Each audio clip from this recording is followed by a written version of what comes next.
I'm Justine Murphy with Laser Focus World. Let's take a look at some of the amazing things happening in photonics. When renowned biologist Charles Darwin and other naturalists returned from their South America expedition in the mid-1800s, the HMS Beagle was loaded with animal specimens. While they were preserved for future research, in-depth study of them now could very likely cause irreparable damage. But researchers have found a way to do it safely. A team at the UK Science and Technology Facilities Council, along with the Natural History Museum in London and life science research supporting technology developer Agilent Technologies, can now examine and analyze Darwin specimens without even opening their 200-year-old preservation jars. Their approach uses spatially offset Raman spectroscopy to view the specimens, which include mammals, reptiles, and fish from the Galapagos Islands, through the glass jars and identify the chemical composition of the fluids that are preserving them. More specifically, the portable spectroscopy device performs the chemical analysis by shining a laser light into the jar to inspect wavelength changes that occur when the light is reflected. This non-invasive approach has so far accurately fully identified nearly 80% of fluids tested from 46 different specimens. The team says they can now further study and monitor these specimens without exposing them to contamination and environmental damage. A new strategic partnership could ultimately boost the aerospace, defense, and high-reliability industries. The collaboration will bring aerospace-grade fiber optic sensing technology by Netherlands-based fiber optic sensing technology developer PhotonFirst into more mainstream markets via the considerable supplier network involved with Active Electronics, a service provider in the UK that specializes in electromechanical components for aerospace and defense applications.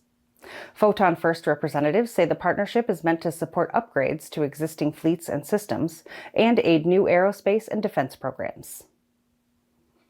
Elsewhere, the Sterling Council, a Florida nonprofit that helps businesses and organizations in the state to achieve performance excellence, has named LightPath Technologies the 2026 recipient of the Highly Innovative Design Honor under the Sterling Manufacturing Business Excellence Award.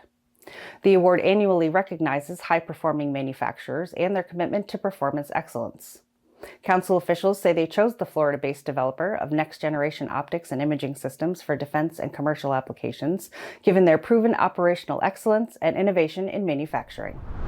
On-chip data transmitted entirely via photons? It's possible thanks to new energy-efficient technology. With an overall focus on nanocavities that confine light to ultra-small length scales, a team from the Technical University of Denmark has developed a nanolaser they say could potentially be integrated onto a single microchip, paving the way toward new classes of photonic devices. The technology is based on extreme dielectric confinement, a nanophotonic technique that essentially tightly localizes photons and electrons in the same sub-diffraction-limited volume of a dielectric structure within a nanocavity. It involves 3,5 semiconductor materials, with an indium phosphide-based quantum well forming an active region. Electrons inside that quantum well are excited via an optical pump laser that creates material gain in the nanocavity. Lasing occurs when the rate of stimulated emission exceeds the total optical losses of the cavity. The team says because light in the cavity is so strongly confined to an extremely small volume, the interaction between the optical field and the electronic gain medium is enhanced significantly. While a key application area for the nanolaser is on-chip optical interconnects, the team is now working to demonstrate electrically driven nanolasers with high quantum efficiency. And that's your Photonics Hot List. Be sure to like and share, subscribe to our YouTube channel, follow us on social media, and visit laserfocusworld.com for the latest and coolest news and information. Check out our Following the Photons podcast, too, for some cool interviews and news impacting the industry. Until next time.